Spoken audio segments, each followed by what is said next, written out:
So, with regard to the locker boys' room case, and the fact that one of the person committed suicide, and also the fact that there was also an incident of a woman allegedly a woman making a fake account and then with the name of a boy and then posting comments on rape, etc. The question comes on the aspect of rape accused, who is, let's say, innocent, but he is treated in such a manner that his entire respect and whatever it is, it gets lost, and he thinks that there is nothing much in life, and therefore he commits suicide.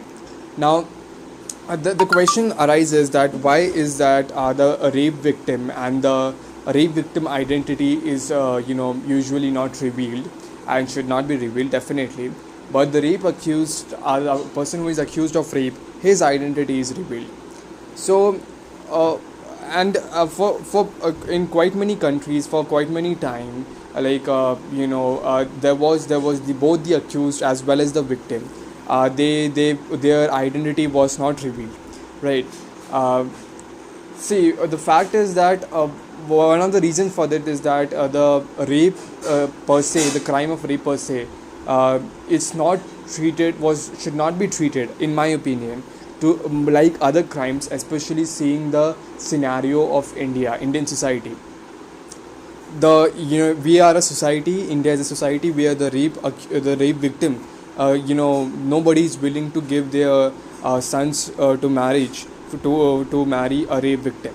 Nobody wants to live in a relationship with her. So that's society. I'm just saying, I'm not. There would be definitely that this should not happen.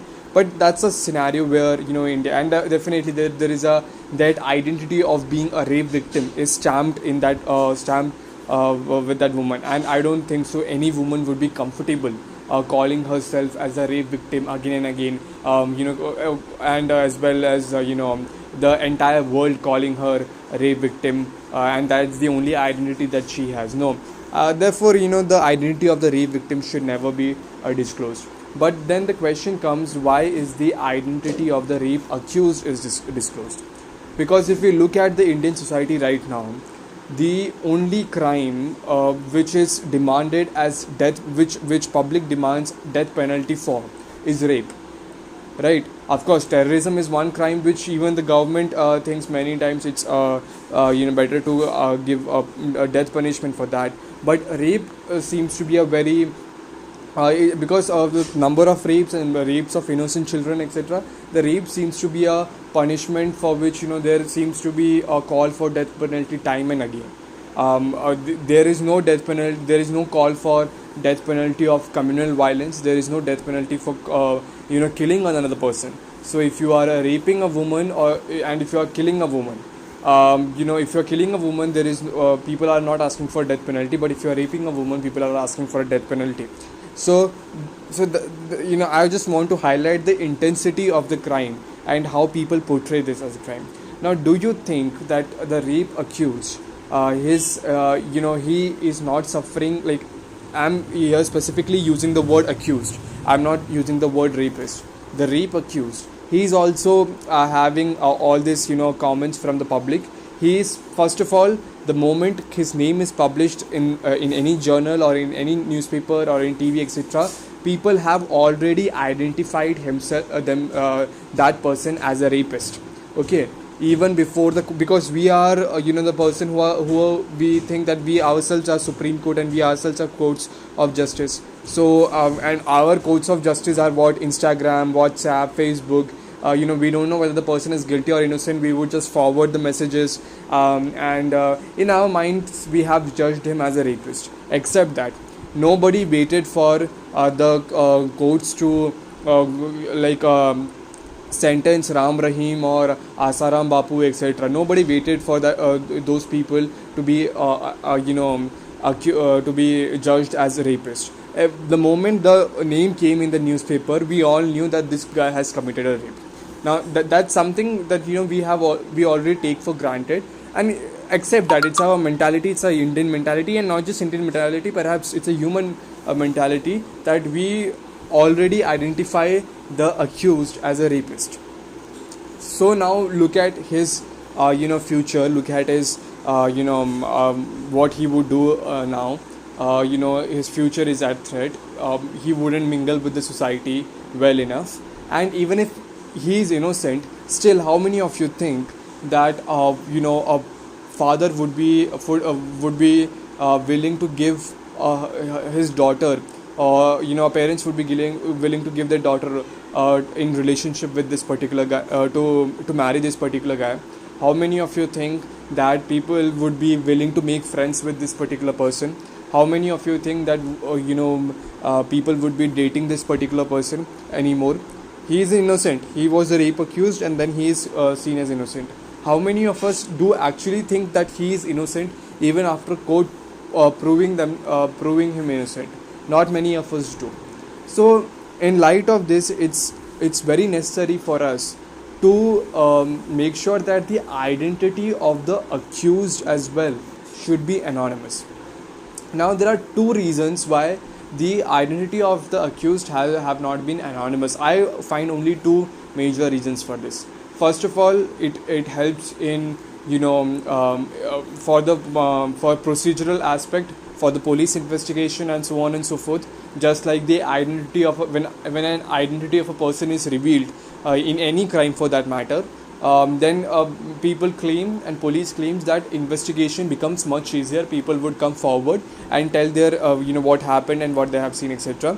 Secondly, in many cases we have also seen that people who were raped earlier, so if he's a reputed person, let's say if he's holding a government position, etc., a woman actually, because of that reputation that he holds in a society, women are threatened to come. Women are not confident to come to the public and say that he molested me or he raped me or etc.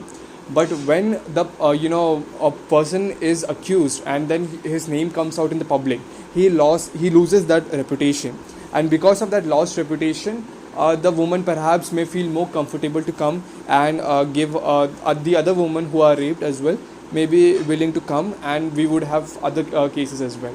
So these are the two basic reasons why this is. And thirdly, rape was for many years seen just like other crimes, and so therefore the identity of the rape the accused, just like the identity of a murder accused, is revealed in public. Now, in my opinion, the first aspect of it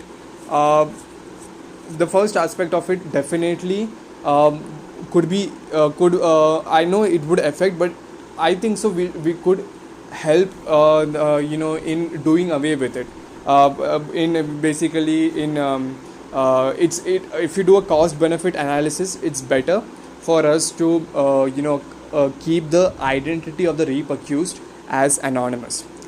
If on the first aspect, that okay, fine, there would be some hurdle to police investigation, but I guess the right to dignity of the rape accused is much more important than the efficiency in police investigation in terms of Article 21 of the Indian Constitution.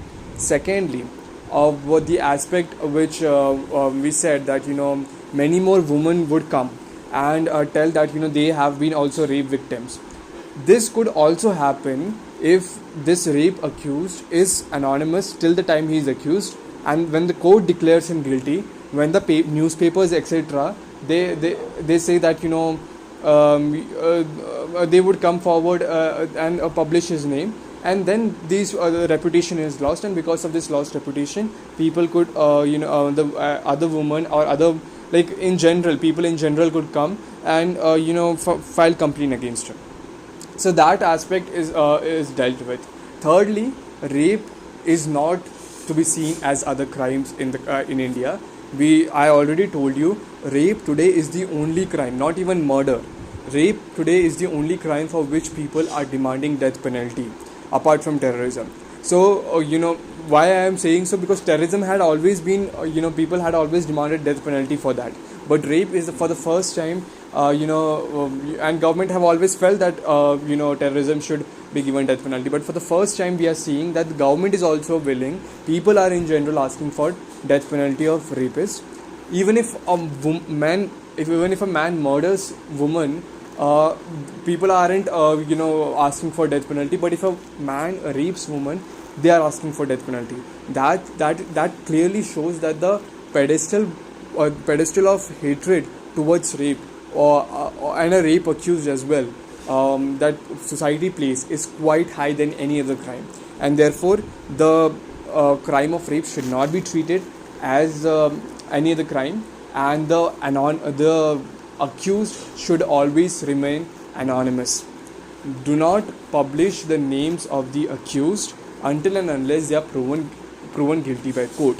Just like the rape victim, the rape accused should the name also should be anonymous, because otherwise you would hamper the dignity of the life, dignity of that person and his life ahead.